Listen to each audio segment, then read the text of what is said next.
This is always the number one question I get asked: how to apply foundation. So in this video, I'm going to show you exactly what to do to get perfect looking skin and how to apply foundation. Step number one is to start with moisturized skin. And step number two is to apply a primer underneath your foundation.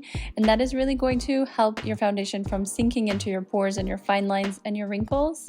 And it's going to make your foundation last so much longer throughout the day. I'm using the Faux Filter foundation by Huda Beauty, and I use two different shades, one pump of each, and I'm applying this with the Mint Pear Flat Top Kabuki brush. The first thing that I do is I distribute the foundation evenly over my entire face before I start blending, and this way I will ensure that I get that even coverage. Now, as you can see, the motion that I'm using with this flat top kabuki brush is very quick but also very gentle.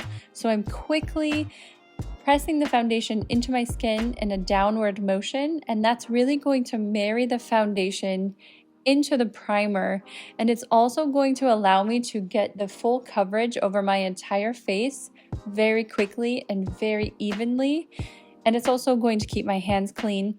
But as you can see, I'm going to take the foundation over my ears, over my neck, into my hairline, and also don't pay attention to the shade of this foundation.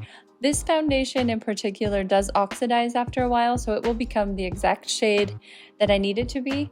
After I've applied my foundation, I take the Easy Bake powder by Huda, and I just do a light dusting of powder to really set that foundation in place all day long.